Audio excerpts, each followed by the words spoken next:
Last time it was Viscount Iridian's son, and now who was supposed to be? The woman couldn't believe it was supposed to be the third prince himself. She thought Sarah Ladine had lost her mind. A self-respecting noblewoman could change men like a glove.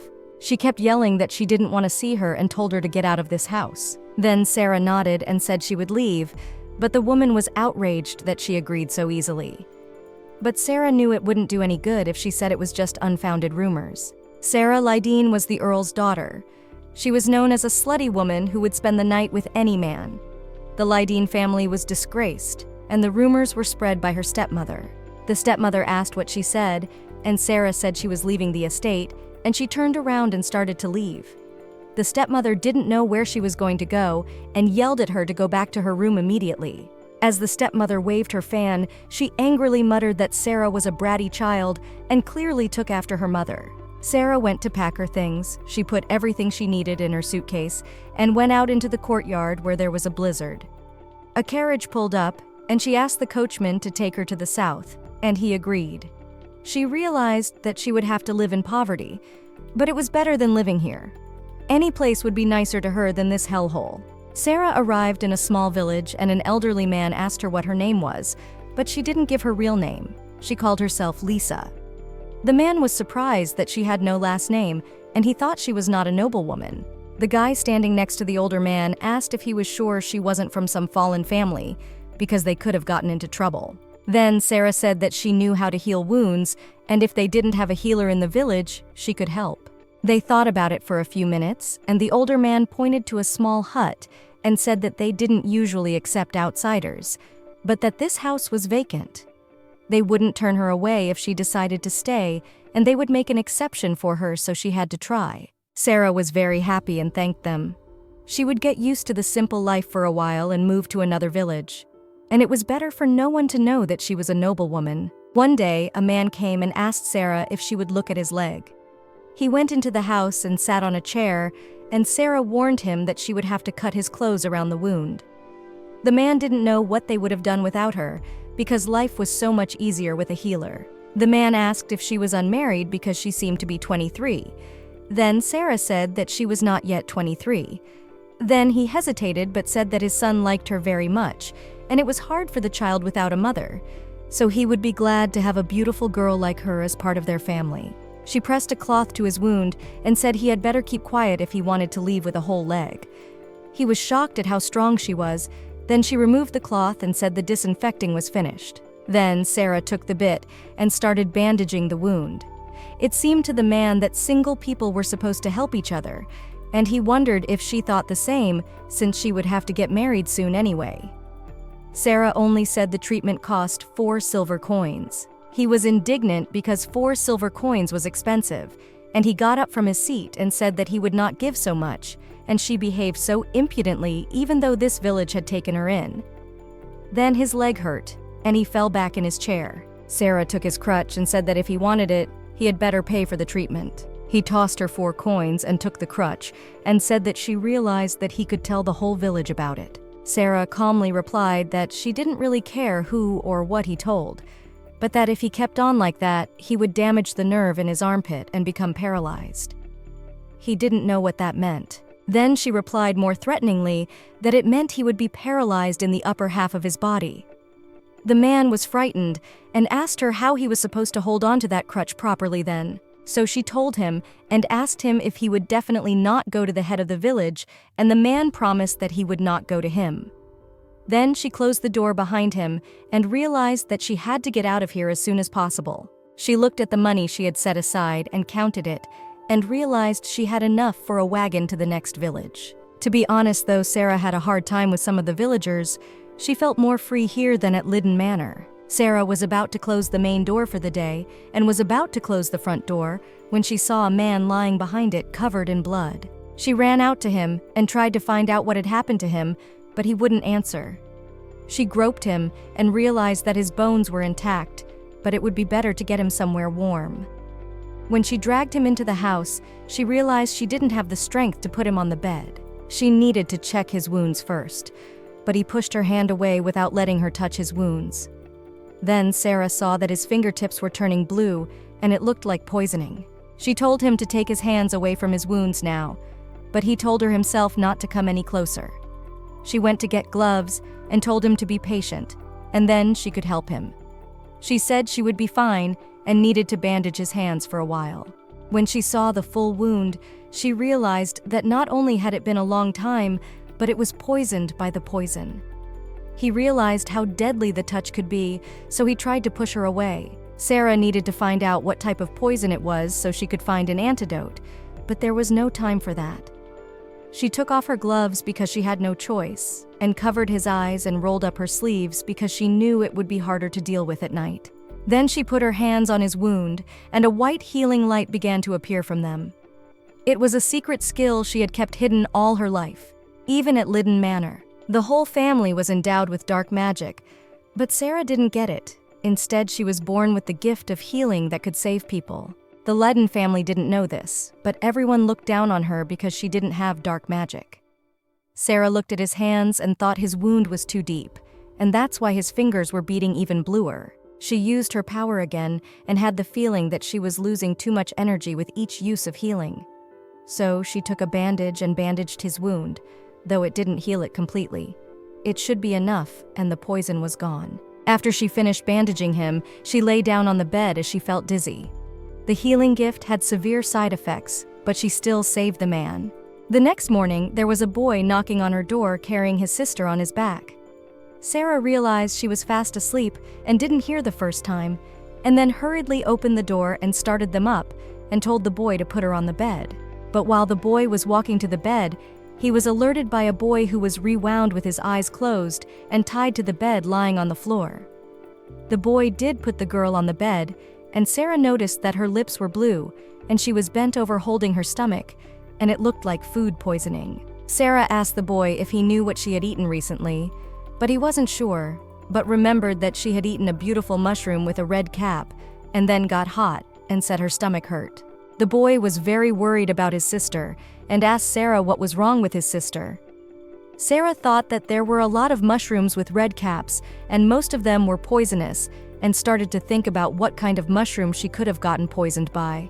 She quickly walked to the cupboard and looked for herbs to help with the stomachache, and that should help if the poison was not fatal, but if not, it could get worse at any moment. At that moment, when she was in great doubt, there was a hand stretched out over her head, and the guy said that these herbs would help the best. Then he explained that he was talking about helping a child. Then she saw the jar of herbs he was talking about and agreed that they would indeed be more effective. She took the jar, took the herbs out of it, and began to grind them. He handed her a saucer, and she thanked him. Then she noticed his hand, for it showed that he often held a sword, and he smelled of the past. As if realizing what she was thinking, he said it was better to wash your hands before touching the child. So he decided to ask her if he should have or not, and she said with a smile that he had done the right thing. Sarah lifted the girl up and said she needed to drink this. After drinking it, the girl said her stomach still hurt. Sarah held out a couple of candies and said that she would feel better soon, and she and that little brother had made a medicine that would help beat the infection inside her. The girl's brother came up to Sarah and asked if they would defeat the red mushroom, to which Sarah replied that they were so strong it wouldn't take long. And then the boy told his sister that she would really get better soon. The boy took his sister on his back again, and after thanking Sarah, said he would bring her the best flower necklace. As Sarah walked the boys out, the boy came up to her and said with a smile that Lisa was a beautiful name. Looking at him, she realized that he was obviously not a commoner, judging by his uniform and knowledge of medicine, and decided to ask him directly if he was a nobleman. After all, if she guessed, he might have known about Sarah, the promiscuous woman of the Lidden family. She ran away because she was tired of the shame. While she thought that even here she'd managed to stumble upon a nobleman, she didn't even realize she'd started to shrink her dress. The boy answered that he was. His name was Dylan, but he wasn't from this land. Then he turned back to the herb shelf and said that he owed her a great debt, for the wound was severe and he wondered what she had used to heal him, but she decided to tell him it was a secret. It took a lot of energy to heal, and if the Lidden family found out about her gift, they would use it until they were dead. So it had to be a secret. Dylan understood her and said he wasn't brazen enough to question his savior. Sarah decided to ask if the monster had hurt him. Dylan said it hadn't exactly, but she didn't need to worry about that. Dylan also said that they only wanted to attack him. Sarah wondered if it was an assassin. He also added that he would do anything to keep her out of harm's way. Then he went to the door and said it was time for him to leave. Sarah went to the camp where she helped treat the wounded and sick. One woman said it was good that she came to help them. The woman decided to ask when she would come to help them again, because she was supposed to come in a few days, but Sarah said she would come in a week. The woman was surprised because she used to come and check on everyone every 3 days. But Sarah realized that she would hardly stay in the village until then. She remembered Dylan leaving and she thought he was quite strange, and when he left, she found another pouch on her desk. Taking it and opening it, she saw coins in it, and they were gold. Now she had enough money. Someone called out to her and asked her to look around. Sarah turned around and saw a girl whose knees were torn. Sarah sat down beside her and asked her if they hurt badly, and the girl said they did. Sarah took alcohol and a gauze cloth and soaked it. Sarah said that now she would treat the antiseptic and it would hurt a little more, and the girl could cry if she couldn't stand it. But the girl didn't cry and endured. And after the treatment, all she had to do was bandage it up, and everything she needed for bandaging was given to her. Sarah bandaged only one leg and told her that the other leg had medicine on it so it wouldn't bleed anymore. Sarah noticed a familiar hand handing her the bandages, and when she turned around, she saw Dylan. There they were again. Sarah was surprised to see him because she thought he had left. Then she thought that if he was a nobleman, he shouldn't have time for such nonsense, especially after the attack. So he sat down at the table across from Sarah and said that he would like to stay a little longer. Sarah told him in a whisper that there wasn't much to see. Dylan told her that she spent every day in this place, so she must be bored by now. The wind blew and the leaves on the trees began to sway, and it blew Sarah's hair around. Dylan looked at her and almost forgot that he wanted to give her something, and moved a small box with some grated herbs that stopped bleeding. Sarah wondered how he knew about them. Taking them, she walked over to the girl and asked Dylan if he had studied phytotherapy. Phytotherapy is treatment and prevention with herbs. Dylan replied only that he had studied something similar to it. Suddenly, the girl's father came in looking for her. Sarah said that he came just in time and said that the treatment would cost, but he interrupted her and said that he had heard a funny story when he visited the castle recently, and that's why he was looking for Sarah. The other women started whispering that now it would be interesting what they would talk about. He grinned and said that there was a rumor in the castle about a girl who looked a lot like her, and even the names were not very different, and he started to remember Lee, or Sa, exactly Sarah from some famous noble family. The man continued that aristocrats were always whispering about something behind the others' backs, and so he didn't pay much attention to it. But when they talked about the silver-haired girl with deep pink eyes, he immediately remembered her. And she seemed to go from head to toe covered in the finest jewelry all the time. Every man who wanted to introduce himself to her had to bring an expensive piece of jewelry, and then she would point with her foot at what she had chosen. The man covered his daughter's ears and continued that she was then giving herself to him for one night, and asked if that wasn't hilarious. Sarah said, with her head held high, that there are all kinds of people in this world. She needed to keep her composure.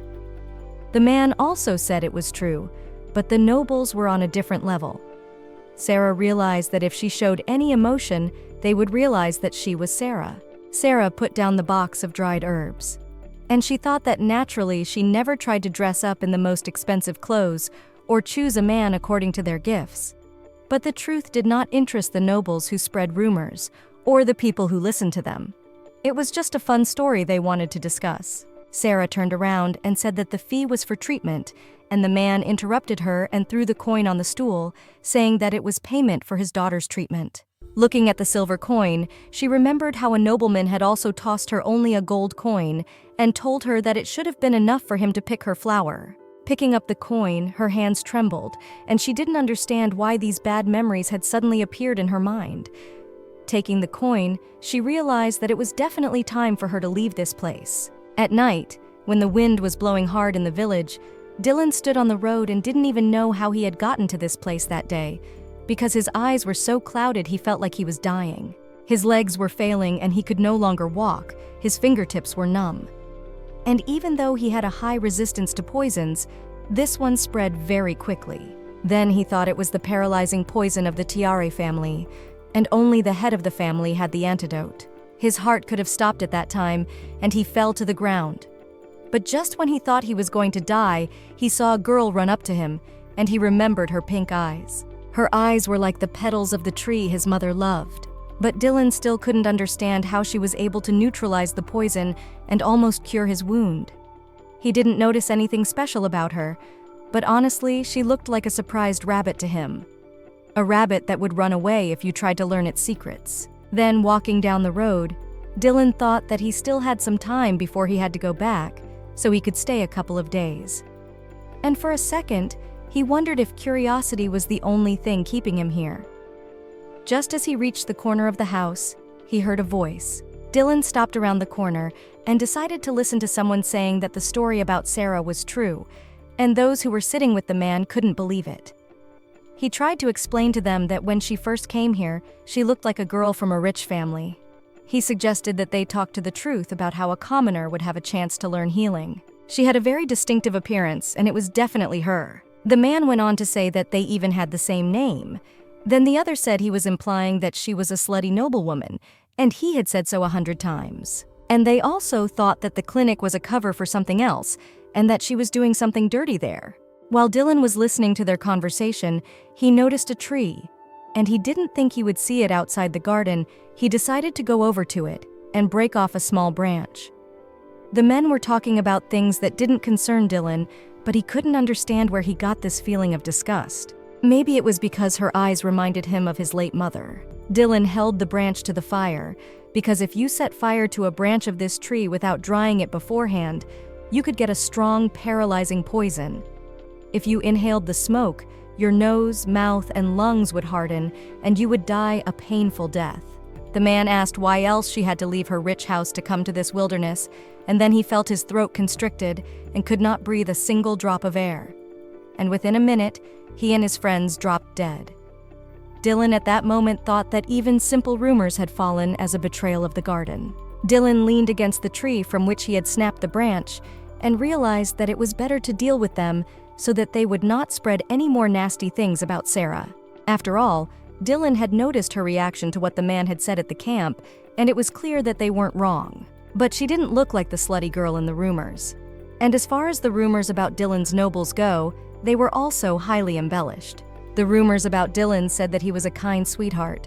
He was the one who knew neither blood nor tears, and that he was the best groom in the empire. He himself laughed at such rumors about him, and he concluded that rumors rarely contained the truth. Sarah couldn't sleep as she thought about the man's words, and tried to convince herself that they were just joking.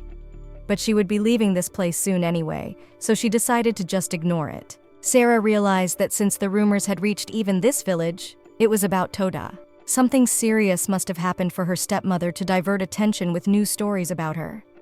Sarah wondered what she'd done this time, maybe gambling fights or women. Her stepmother wasn't shy about making up dirty and nasty stories about Sarah, and it all depended on the amount of trouble her brother was causing. Because of that, people said he had grown up to be a normal person if you compared him to his sister. Sarah got out of bed and decided that she wasn't going to go through any more of these humiliations. She decided to stretch and gather some herbs since she couldn't sleep anyway. She packed a small bag and prepared a lantern, and a short walk would cool her head down. She closed the house and went out into a small clearing and thought she would start with what she would need for the trip.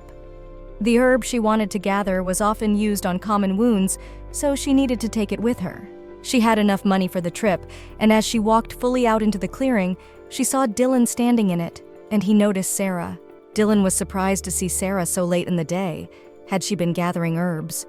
Sarah said that thoughts were swarming in her head and she couldn't sleep. Dylan lowered himself down beside her and asked if she had been gathering lithane and if she had a spare knife. Sarah handed him the sheathed knife, and then he started cutting the grass and asked if it would fit, and Sarah looked at the grass and thought he had done it perfectly. He even knew that once the root was removed, the petals would become poisonous if exposed to moonlight. But by the way, he had said he was studying something similar to phytotherapy. Then she smiled and thanked him for his help. Dylan noticed that they had collected quite a lot and thought she was going to use them to treat the villagers. Sarah nodded, saying it was a good remedy for simple wounds. But actually, she had collected a little more for the trip, but he was better off not knowing about it. Dylan decided to ask where she got her friendliness from. Sarah didn't understand what he was asking her, so she asked again. Dylan asked why she was so friendly to these people, because this place was full of villagers who would be happy to betray her. Didn't she suspect anyone? Or she just didn't know what thoughts they were spreading behind her back? Sarah thought for a moment and said she couldn't suspect everyone she met. She knew that most of the villagers were not very friendly, but she would still treat them while she lived there. But Dylan didn't understand why she was doing it. Sarah exhaled and explained that she was just used to dealing with people's hostility. After all, not everyone would be mean to her. And if she kept helping others, there would be a chance to receive kindness in return. That was what she believed. Dylan was surprised that she would take such risks for a ghostly chance. Dylan wondered if she believed in luck, or if she thought she could take it all, because she had ideals that were the opposite of his. He also remembered what his mother used to say, that if she didn't believe in a person, no one else would. But the price of faith is very high. He had understood the nature of this world when he was 6 years old. Sarah dared to say, though he might have guessed she wasn't from this village. Her old home was filled with people who hated her, and it was mutual. No one to talk to, no one to confide in. She left because she was suffocating. There was a place in the outside world where she could breathe. Then Dylan thought she was looking for someone she could trust. You could say that. Dylan thought it was probably because her smile and eyes reminded him of his mother, and that's why he couldn't take his eyes off her. He realized it was just a stranger he had met a few days ago. Dylan was sure that if she couldn't give anything to the villagers, she would just be food for their funny stories. He was afraid she might have been hurt. He asked her how she could think that just by smiling she wouldn't get stabbed in the back, just like his mother who believed in her first love and drank poisoned tea. Her heart stopped before the smile was even off her face. Dylan clutched the knife in his hand and couldn't understand why he was so angry. Sarah told him that getting stabbed in the back would certainly be unpleasant, but she wouldn't run away if she wanted to be destroyed in a place where she trusted no one and would never end up here. Sarah had left her home to change, to get out of the nightmare, to find something she could believe in, because life wouldn't change if you stood still. Dylan looked at her and thought that she did nothing, but why did she look so charming? In Dylan's homeland, there was a erotica called the Temptation Plant that looked as if everything had changed overnight. He wanted to protect her so she'd never lose that smile. Who knew he'd be so infatuated and crazy? Dylan remembered his mom telling him that he would one day understand how she felt heading there. Even when it became obvious it was a trap set by a hostile family, she had answered a letter from the man of her first love. He always thought her actions were foolish, but if this girl handed Dylan poisoned tea with a smile on her face, he thought he would still happily drink it. Was this really love? Now it seemed that Dylan was beginning to understand a mother he had never hoped to understand. Dylan blushed as he realized that her face was imprinted on his mind. Then he took the knife Sarah had given him and cut his palm. Sarah took him into her house and sat him on a chair and asked him to show her the wound. Dylan pulled his shirt over the wound, saying it would heal quickly, and he could do nothing. But Sarah slapped him on the arm, saying that she had to help him. He was surprised at her reaction, and when Sarah realized what she had done, she hurriedly apologized for hitting him. Dylan took Sarah's hand and told her it was okay, and she could continue. After she finished treating the wound, she bandaged it and said that Dylan had blood on his clothes and on his white shirt. Dylan asked her not to worry about it and asked if he could ask her a question. She said she didn't get along with the people who lived in her old house, and if he could find out why. Sarah thought that he would leave that village anyway, and they would never see each other again, and so she thought she could tell. So she said that everyone loved her brother more than her. Her stepmother lived with them, and apparently she was afraid that Sarah might take something away from him. But she never thought about that. Dylan asked if that was the reason she had left. Sarah nodded and said that in that house they would hardly be happy to know that she could heal people. Even having her and Dylan sitting there could create a lot of scandals. Then Dylan concluded that they were just as ignorant of her talent, and he was sorry to hear that. It's easy to hurt others, but caring is really hard work. And those people didn't understand her value at all. And it sounds like Sarah was having a hard time. Dylan thanked her for her treatment and left. Sarah couldn't stop thinking about what had happened, but now she felt like she was flying in the clouds. She looked at the chair where Dylan was sitting and saw that he had left her a bouquet of white flowers. Sarah took the bouquet in her hands and wondered when he had time to pick them. Sarah hugged the bouquet and smiled, thinking that maybe he could believe her words. Would he be able to handle what her own family couldn't?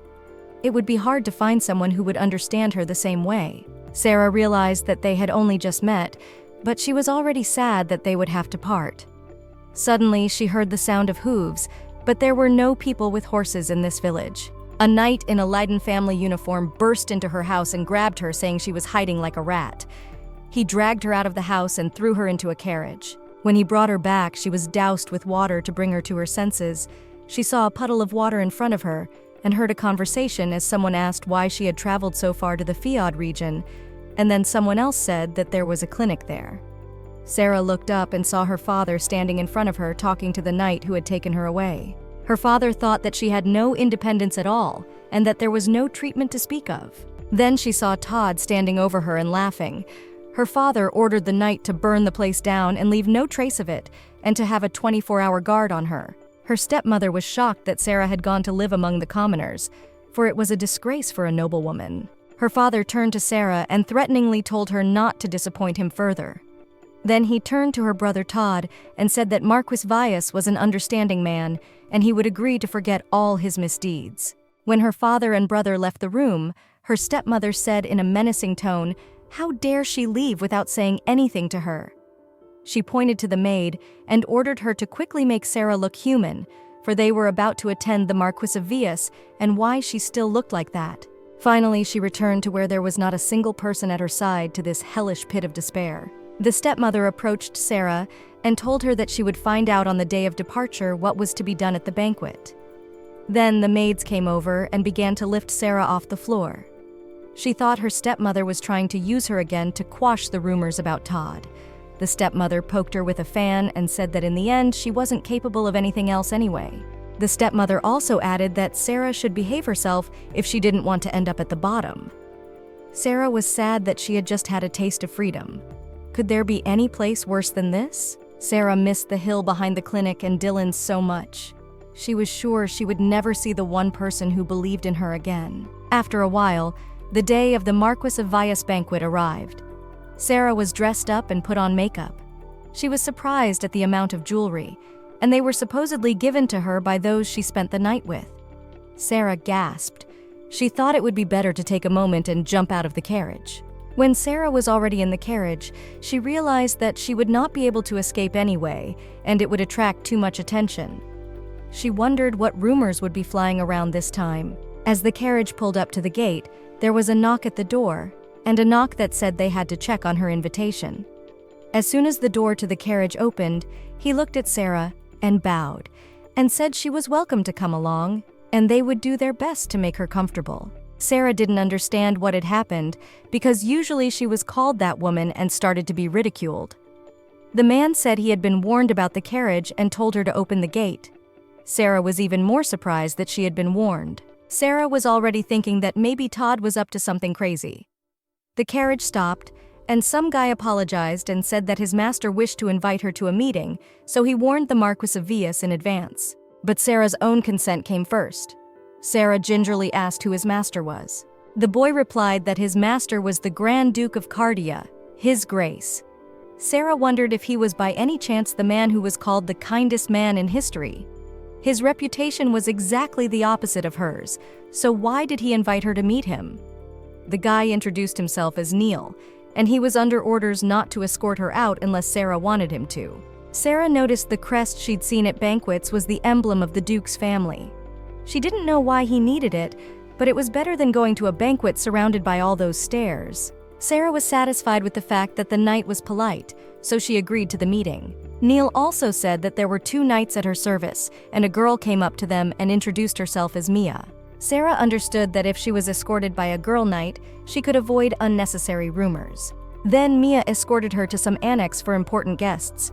When they entered, Sarah thought she would meet other people there, but there was no one there. Then Mia and Neil stopped at the door and said that the master was waiting for her inside. Sarah knocked and was told to pass.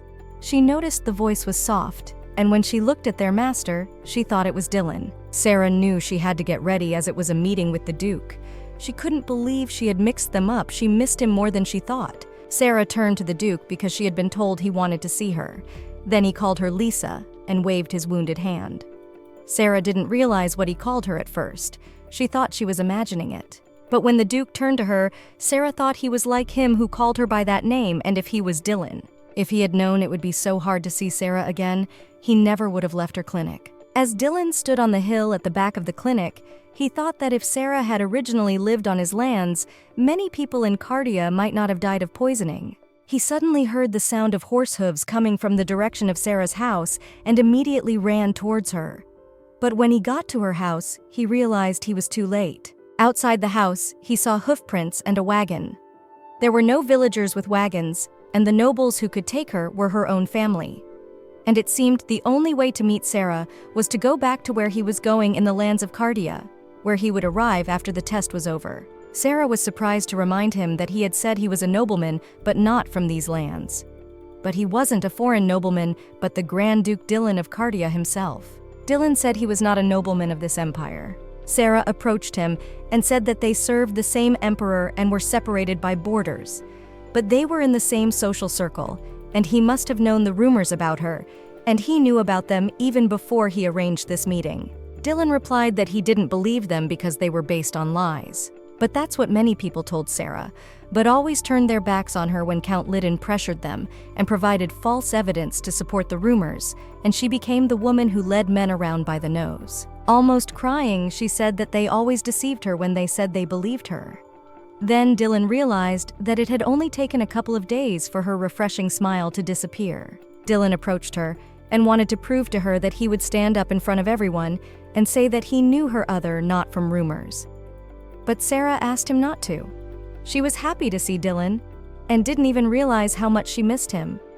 She wished they could talk like this one more time, and that was it because he was the Grand Duke of Korea is what he was. Sarah said that she had also heard him called the kindest and friendliest nobleman many times, and this was the exact opposite. In fact, he was even called the symbol of virtue, and no one would question his purity. But Dylan thought that was a lie, and he didn't know which part of him was pure. So he decided to ask Sarah if she had rejected him because of the rumors. Sarah nodded and replied that she didn't want to drag him into her problems. Sarah then turned around, thanking him very much for giving her the strength to endure it a little longer. So it would have been better for him to pretend he didn't know her. But Dylan didn't want that. He wanted to get even closer to her. Among the 4 families of the garden, seductive Radhika is known for seducing others, but not seducing herself. But right now, it was Dylan who was being seduced.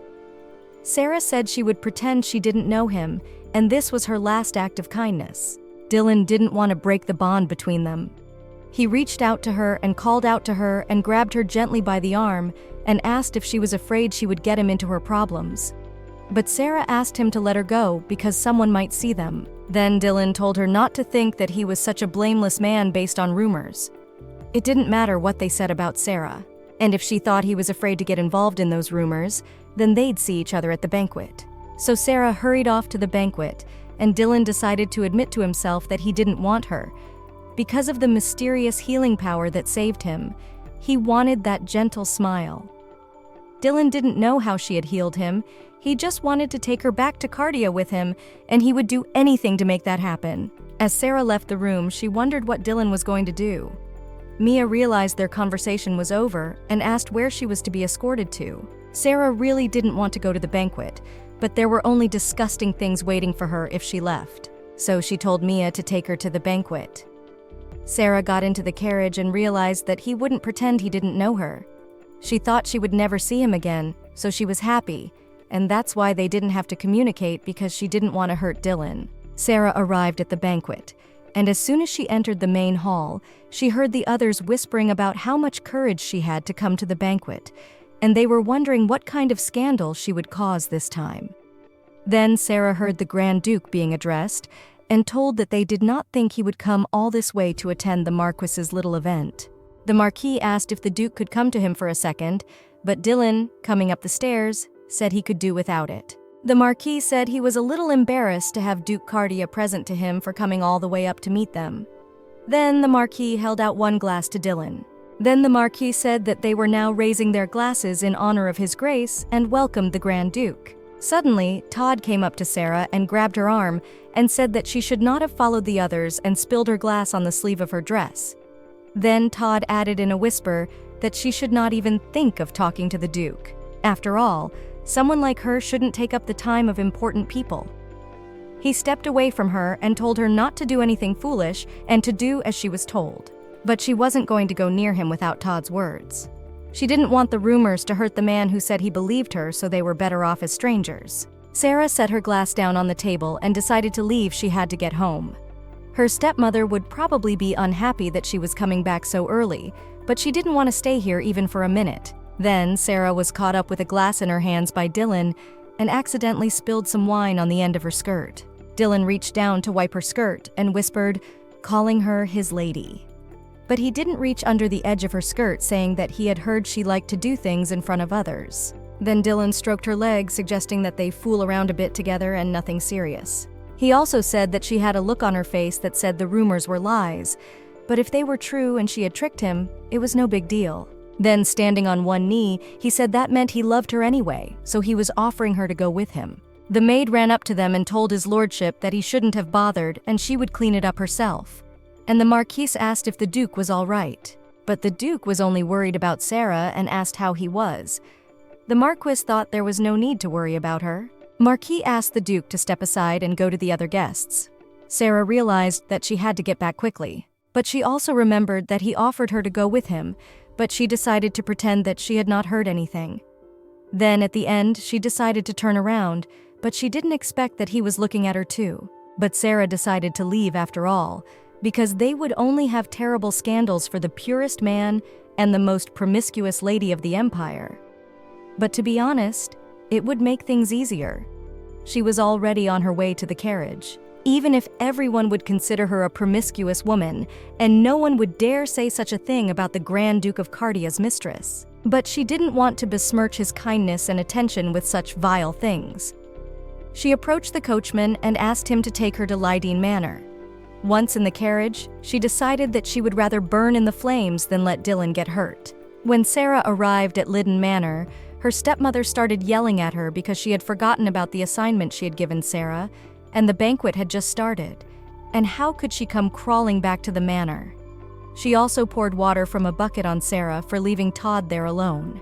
The stepmother was very worried that Todd might have been told rude things.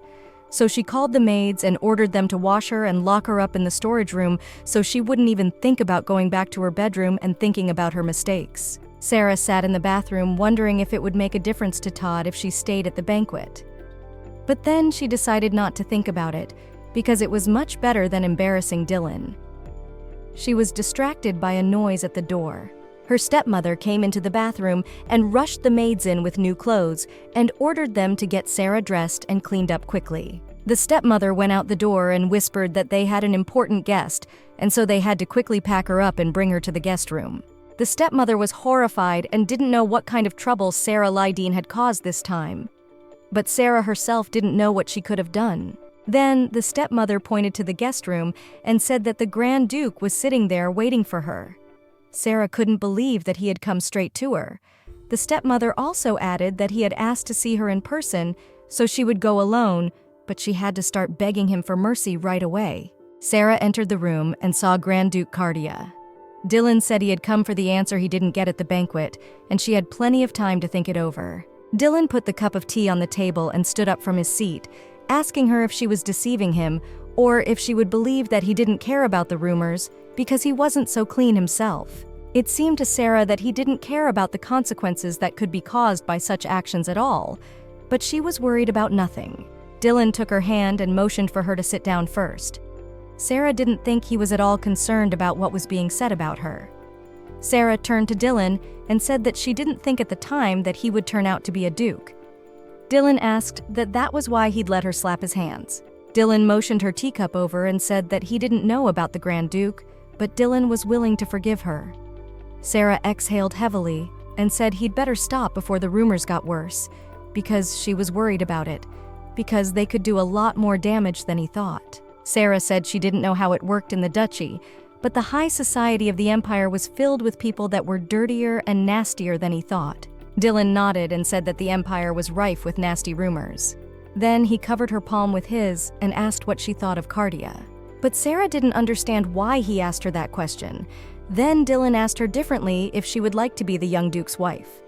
Then he added that he had no desire to leave her in this pit of filth and danger. And if she was so afraid of ruining his reputation, and if that was the point, she could tell them that he had clung to her to the very end.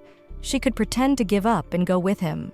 Dylan had said there were 3 poisonous snakes in Cardia, but that place was obviously better than the empire. Sarah couldn't believe that she could become the Grand Duke's wife and that he had even proposed to her. And if she accepted his proposal, she could get rid of all the rumors. But she jerked her hand away, asking why he would go to such lengths for her. Dylan asked if she remembered that conversation when they were picking herbs, and he had to say that was when he found one he could trust. Then Sarah wondered if maybe Dylan wanted her strength and not her, because he had mentioned that he wanted to know her secrets. But then why did she continue to be afraid of the man who sat right in front of her and said he trusted her? Sarah said that she was sure he had vassals who were well aware of the empire's high society, and he needed to talk to them and see if they would support a wedding to Sarah Liddon. Sarah hoped that he might have changed his mind, and it was better that he did it now. She didn't want a betrayal from someone she would trust. Of course, she had her doubts, and her consent would be of no use if the duchy didn't accept her. Dylan set down his cup of tea and said they would be against it, but it was okay. She took her hand and said especially with the things those poisonous snakes told him not to do with everyone. Then he kissed her hand and proposed marriage because he needed her. Sarah asked if he really needed her, if she would be able to live like she did at the clinic. Would she be free to breathe in the fresh night air at any time? Dylan nodded, and then Sarah said that honestly she missed him too. Sarah agreed to his proposal because if she could leave the place where everyone thinks she's a villain, she'd be willing to marry him. Then Dylan asked her to remember that she would soon be his wife. In his absence, she would be his representative and the only person who could act on his behalf. Sarah's father came to Neil and said that he had heard that his lordship was looking for him and his wife, and he thought that his daughter had caused them inconvenience. They would have a serious talk with her and make sure it wouldn't happen again. But Dylan threw his cloak over Sarah and said there was no need. After all, he had many faults, and that was why it was very difficult to convince his precious daughter. The father couldn't understand what was wrong. Dylan continued that the conversation was long, but she agreed to his proposal. He was going to call a flower carriage. The stepmother couldn't believe it was about the proposal. Dylan turned to Neil and told him to hurry up and call the flower carriage. Neil then bowed and said he would do it as quickly as possible. Count Liddon turned to the Grand Duke of Cardia because he thought there was some mistake, but Dylan assured him that there was no mistake. She would soon be Sarah von Rodica Cardia. Dylan also added that he was well aware of how precious their daughter was to them. So he asked him to give him his blessing so that she could know even greater happiness, and they needed to be alone until the carriage arrived. Count Liddon was aghast at him and said that of course they would leave them alone. Going into the room, Dylan said he was so glad she would soon be in Cardia. The stepmother herself didn't realize what was going on in there. When the door closed, Sarah replied with a smile that she was looking forward to it too. But when she looked at Dylan, she saw that he was sad about something. Dylan apologized that he was only going to tell her this now, but Cardia might be very different from the Empire. But Sarah understood that.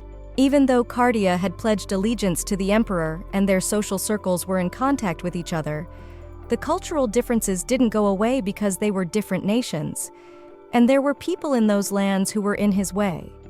Sarah thought he was hurting them as much as she was hurting her family, but Dylan said that wasn't exactly true. They were much rougher and harder to deal with. Sarah assumed his wound had been inflicted by one of them. Dylan couldn't believe that his wife was not only sweet, but smart, which was lucky for Cardia. Sarah blushed and couldn't believe that he would just say such embarrassing things. Dylan also said that she was right. He had been poisoned with the paralyzing poison of the Tiare family, and the antidote was a secret just like her. So the Tiare family weren't the only ones who could get them in trouble with dangerous poisons. And in time, she would learn about the garden he'd brought her to. The dangers there were different from those in the Empire. But Dylan had promised her that he and his men could be trusted, so he held out his hand to her and offered to ride with him in the flower carriage. Sarah then held out her hand in return and agreed to ride with him. Mia came to their room and informed his lordship that the flower carriage had arrived. Then they held hands and got ready to go out to it. The carriage itself was white, decorated with different colors of flowers in pink shades, and it was pulled by white horses. Dylan looked at the carriage and said that it might have looked unassuming, but it was hard to get ready in such a short period of time. Sarah was impressed by this floral carriage of the Duchy of Cardia that was often talked about in high society. She didn't think she would ride in what was the subject of rumors. Sarah said it was beautiful. Then suddenly, from behind her back, came the voice of her father, who was saddened that the Grand Duke was about to leave them. They would have liked to show more hospitality if he had stayed longer. Dylan took Sarah's hand and thought that her family had fallen at the feet of those who were stronger and had been disgustingly arrogant to the weak. Dylan felt a familiar disgust when he was around them. Then Dylan, without turning around, told them that his bride had no desire to stay here, and since the flower carriage for her was already here, he would like to show her his lands as soon as possible. Then he told Sarah that they would go now. Then the Earl rushed to stop them with the fact that they needed a dowry as well, but Dylan said he planned to listen to his bride's opinion in such things. Dylan turned to her and asked what they were going to do, and at that moment her stepmother called her over and said that she hoped Sarah would be okay. Sarah couldn't believe that her stepmother was smiling at her still and wishing her well after what she had done, even though she had never even considered her a person. Dylan said she shouldn't force herself to smile at them because those people couldn't hurt her anymore. When Dylan stroked her, she touched his palm and calmed down. Then her brother Todd wished her a safe journey and said they would see each other at the banquet.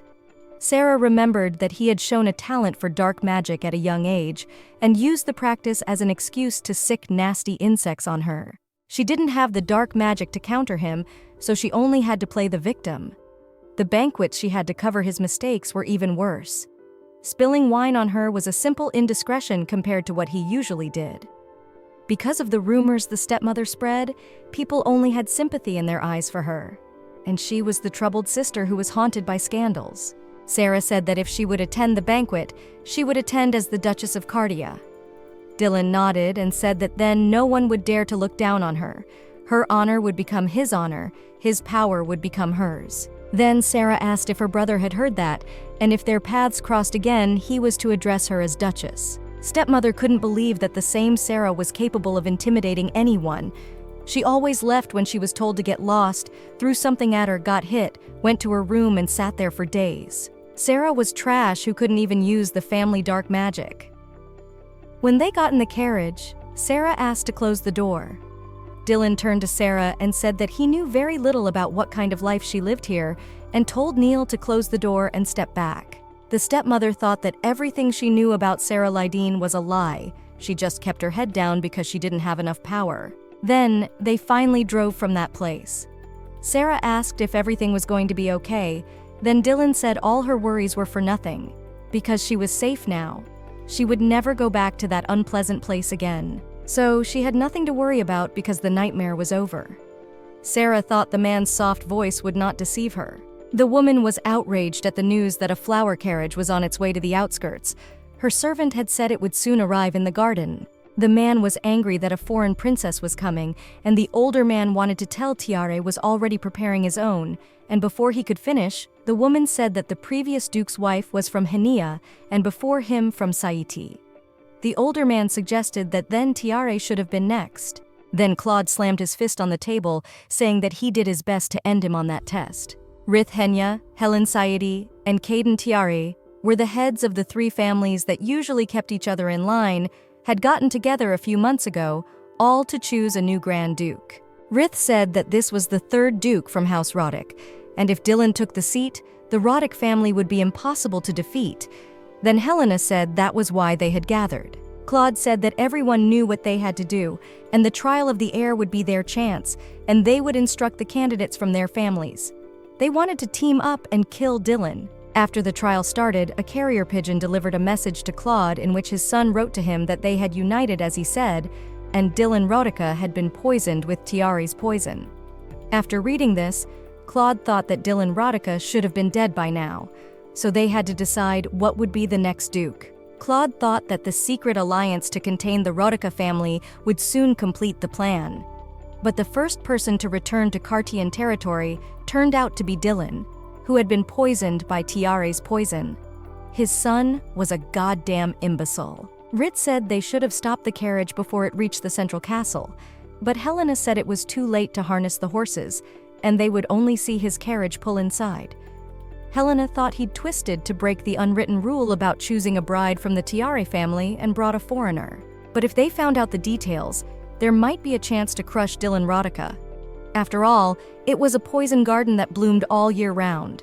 Helena ordered the knight to get ready to go to the central castle because she was sure that Dylan on the flower carriage thought they would stop there. Dylan woke Sarah up and told her that they would be arriving in Cardia soon.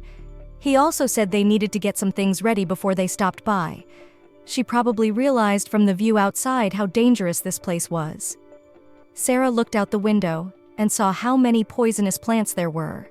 Dylan asked her to hold out her hands, and she decided to look at them and saw that they were covered in a rash. Dylan said that she would have to wear these gloves for a while, and she also had to cover her face. Sarah asked why, and Dylan said it was because of the fabric that purified the air. Then Dylan shouted to Neil that they were ready, and he warned the Lord that they were opening the gate. Sarah saw the knights and thought that where they were standing was Dylan's land. Dylan nodded and said it was his family's land called Rodica. The lands opposite that were dotted with red flowers were ruled by the Saiti family, 4 of them, Henya and Tiare. But all of Cartia's territories belonged to him. Sarah thought that Saiti, Henya, and Tiare were all the Grand Dukes she knew of from Rodic's family. Then she asked if members of other families could also claim to be Grand Duke. Dylan asked if she wanted that, and she said of course not. It was just very different from the Empire. Dylan asked if she would be okay, but Sarah didn't understand what he meant and asked if he meant that she would make a lot of enemies. Then Dylan said flat out that 3 families wanted to take his life. They only wanted him after the previous Duke and Duchess had died on their way to power, and he was the only one left. And they were going to tell the Empire that a side branch of the family would rule the duchy. Now Sarah could see why he was sure he was the only one to be attacked. These were unfamiliar lands, and Dylan was the only person Sarah knew. And she had to walk around in those uncomfortable gloves, but it was still better than staying in that house. Then Sarah said it was okay there were poisonous snakes in this world that only bit her so she wouldn't run away. Dylan pointed to the window and said that was the central lockup where they would live. Dylan also said that she would be able to customize every corner of the estate to her liking. Then Sarah noticed the mess there was some kind of fire, and then Dylan noticed that it looked like the unpleasant guests were already here. Dylan knew they would start moving when they heard about the flower carriage, but didn't think so quickly. Sarah noticed they had capes of different colors on them. It looked like they were the heads of the families Dylan had mentioned. She realized they were enemies, and she needed to greet them. Dylan told everyone to listen carefully. Since she had come with him on the flower carriage, she was now his Lady Cardia. But she had to remember that she was above them, and she could only trust Rodic's family. And then, this place wouldn't be filled with nightmares. Claude turned to Dylan Rodica and thought that although the Duke and his fiancée were not obligated to greet them, but they just glanced at them and walked away and completely ignored them. Helena realized that Sarah had covered her face because she wasn't immune to the pollen and not because she wanted to hide her appearance. Then she glanced at Neil, and he replied that His Grace had no intention of receiving guests today. Rydas was shocked because it wasn't enough to look at him and send away respectable people and spoiling Dylan like that. He was too young. Helen looked at Rydas and thought he would fall off his feet from the shock.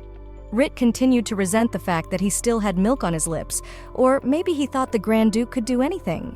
Helena approached Neil and said that wasn't the familiarity with the heads of the family obvious when the Duke brought in a foreign woman. Neil explained that he'd ordered that everything be put on hold for 3 days. Rit was furious and called him an insolent puppy, because how dare a pathetic knight tell them what to do, or he thought that the Duke's cousin could do anything, as if breaking the unwritten rule about the bride of the Tiara family wasn't enough. And shouldn't they apologize for ignoring custom? So he sent Neil away. Neil in turn bowed to them, hoping the return journey would be safe for them. Rit turned away and said he was annoying him even more because he was pretending to be polite. Claude didn't like all this for some reason, because they had occupied this castle for generations and had turned their noses up so high they had broken through even the clouds. and so they had missed the perfect opportunity at the trial. The other heirs were now in hiding and hard to find. He didn't even know the whereabouts of his dumb son after receiving that message. Then both Helen and Claude decided that there was nothing more to do here and they had to go back. Now Claude would have to wait to find his son.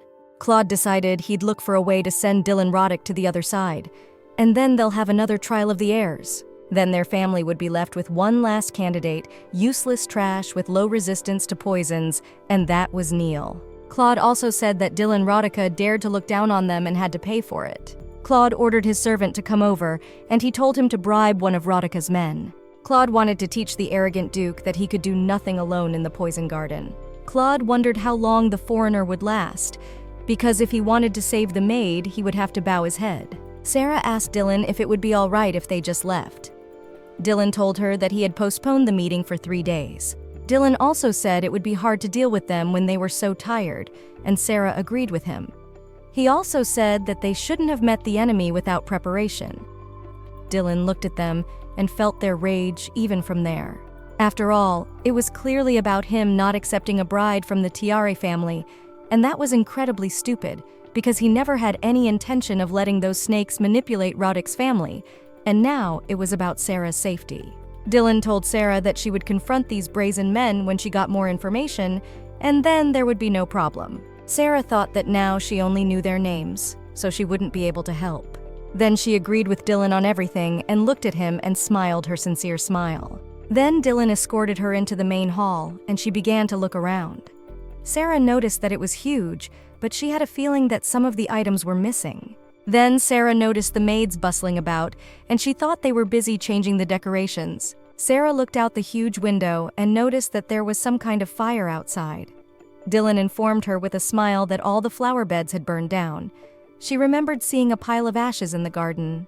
Dylan walked over to her and gently led her away from the window and told her that it could be dangerous at the window now, and no one was hurt as he had started the fire himself. Dylan explained that there were too many poisonous plants there that could hurt people from the outside world.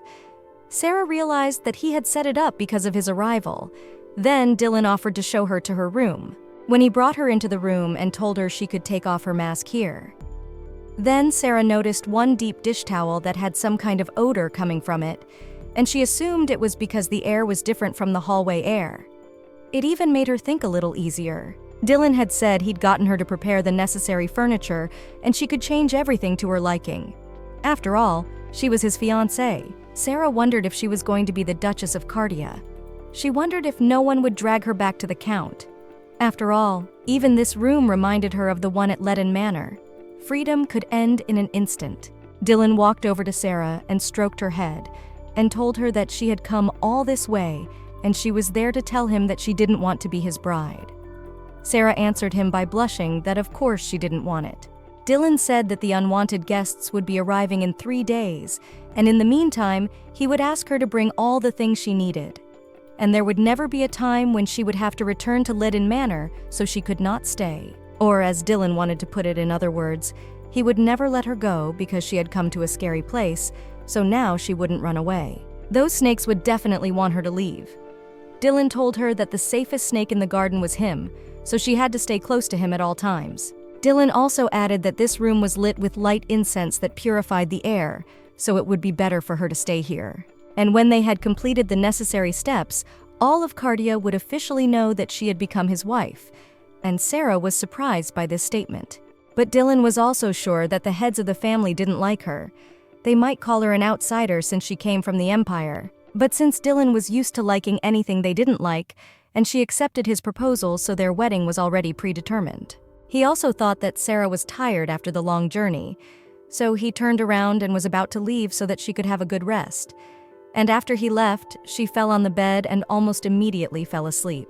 The next morning, neither the guards nor the maids could understand what the noise had been since morning. Then one maid shouted for someone to call a doctor to the bride's room. Sarah was sweating and covered with a terrible rash. It seemed to the doctor that all the poisonous plants around the manor had been dealt with. The doctor was pulled out suddenly because the bride from the flower carriage wasn't feeling well. The doctor, seeing the bride, was surprised that such a hair color was hard to find in Cardia, and it looked like she came from outside. And everything had already been burned and her skin still reacted so badly. Then the doctor tried her forehead and realized that she was also feverish and must have inhaled small poisonous particles. Suddenly, Dylan came up to him and asked how she was, and the doctor stammered and said that her life was not in danger. The doctor got up from his chair and told Dylan that she had the same symptoms that the garden residents showed as children. It's like a little allergy. Dylan couldn't believe it was an allergy, so he wondered if he was talking about the skin disease that showed up in little kids. The doctor nodded and said that although many were born with a high natural resistance to poisons, there were exceptions, some sensitive to the local air just like Neil. Then Dylan thought that he had just remembered that he had something like that too, and that he should have prepared her beforehand. And even if they burned all the plants on the estate, the garden's air itself was different from the imperial air. The doctor also said that her symptoms were a little more serious because she had not been born here, but had come from outside, and that the blanket was made of garden materials. So Dylan ordered the maid to take it away and exchange it for the silver cloth. He had no idea that even a blanket could have such an effect. But the silver cloth was also made from Saad's materials, and he wasn't sure how her skin would react. She had even gotten sick after purifying the air with the light herbs. He needed to look for other options quickly. Dylan walked to the door and ordered the doctor to let him know when she woke up. Then the doctor told the maid that their master looked troubled today and wondered what made him so nervous. Tempting Radhika's family wore a sky-blue floral emblem, and also known for its resistance to poisons even among the 4 families of the garden. Dylan Radhika is the current Grand Duke of Cardia, and even among his relatives, stood out enough to never have experienced skin allergies. The case when the Tiare family maid pretended to accidentally give Dylan poisoned food and he ate it without any problems has long been a popular story. But not everyone in the Radhika lineage was like that, and the most famous exception was Dylan's cousin Neil Radhika.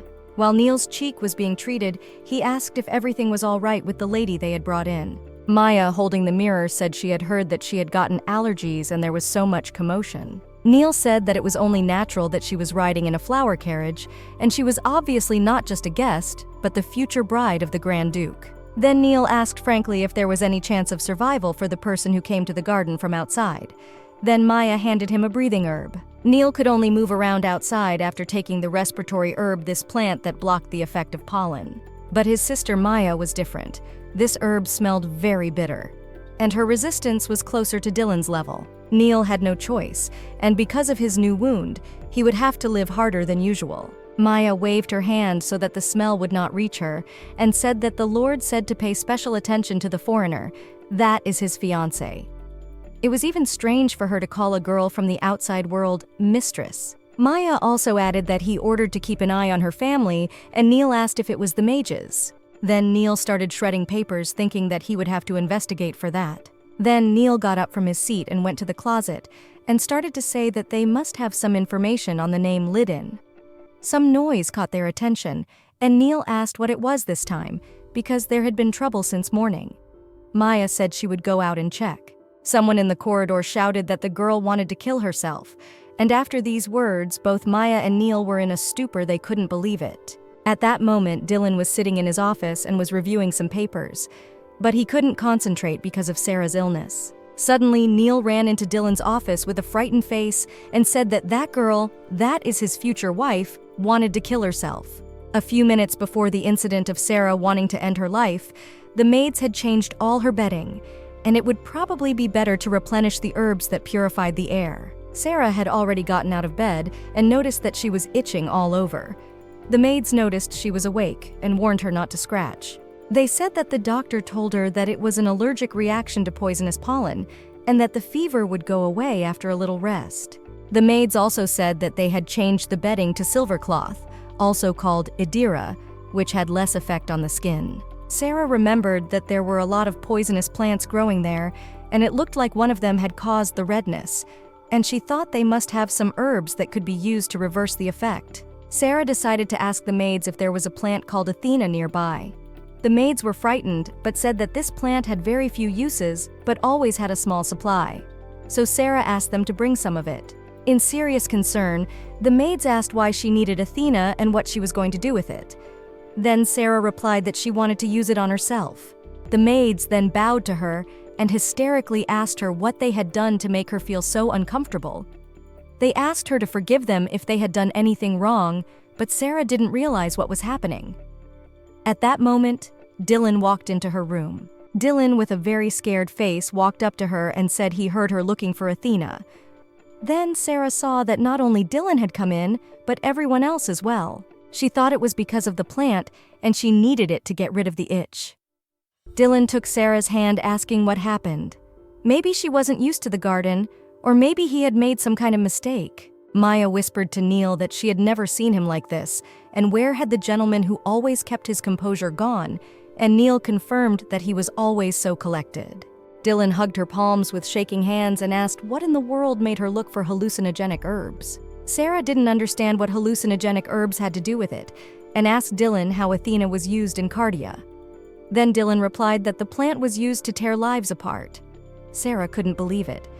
Dylan said that old people on the verge of death or terminal illness who could no longer bear the pain took it. The plant caused pleasant hallucinations until they stopped breathing. After his story, Sarah laughed and apologized for it. Just she understood why they made such a mess. Sarah explained that she didn't need to hallucinate. She didn't even know about this effect of the plant. Neil suggested that Athena was needed for something else then. Sarah nodded and said she would show him because rubbing it on an irritated area would relieve an allergic reaction. Sarah asked me to rinse it off and bring her some. The others didn't even know Athena had that effect. The maid brought the herb washed in plain water as she had asked. Sarah took the leaves and said that if you take a thoroughly washed leaf and rub it on your hand like this, the rash disappears. Everyone was surprised at the effect, and there was no more redness. And who would have thought that she had that effect? After that, Dylan exhaled with great relief. Then Sarah went up to Dylan and asked how she could hallucinate, but Dylan shook his head and said he didn't want to tell her about it. Sarah said she was just curious, but Dylan also said he wouldn't tell her and ordered everyone to go back to their duties and get the rest of Athena. When everyone left the room, Dylan told Sarah that she wouldn't run away from him that way. Sarah explained that there was no point in her using that method when she had just escaped from that nightmare. Taking his hand, she brought it to her cheek and said that there was a man here who was on her side. Then Dylan said that even if she seduced him like that, it wouldn't work, and Sarah asked if he wouldn't tell her. Dylan thought that he knew she wouldn't shorten her life, but now he realized one important thing: he should never have let her go. Dylan was almost driven crazy by the time they'd spent apart until they met at the banquet. If he ever lost her, he wasn't sure he could handle it. That's why he didn't want to tell her how to use Athena. Sarah thought about it and said she didn't know how to cause such an effect, but there were a limited number of ways to treat such plants, such as boiling them in boiling water, grinding them up and mixing them with other plants, or burning them dried. Dylan put his hand over her mouth to stop her, and she guessed it was one of the 4 ways. And if the other families found out before the wedding that he really loved her, there would be trouble. Sarah interrupted his thoughts and said that she had a feeling it was one of the ways she had named, so she would check it out to quench her interest. Then Dylan said he was giving up and told her that she should dry it in the sun and set it on fire, but that the effect would be lost if she put it in water. But for Sarah, it was even pretty easy. Dylan exhaled heavily and said she had no idea how scared he was when she asked her. Sarah thought that if they had never met again and she was still locked up in that manor, she might have responded differently, but not now. Now there were people around who were worried about her and would help her in her time of need. Sarah said with a smile that she had no reason to do that to herself, so he didn't have to worry about it.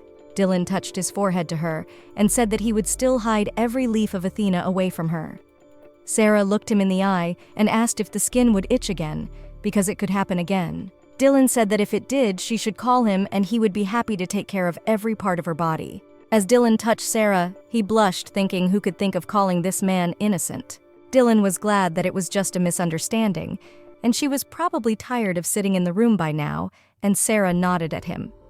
Sarah thought that even though she had been in the room the whole time, she hadn't had a chance to get bored with these events. Dylan said that if her body was reacting to the fabric, it could be dangerous even in the hallway.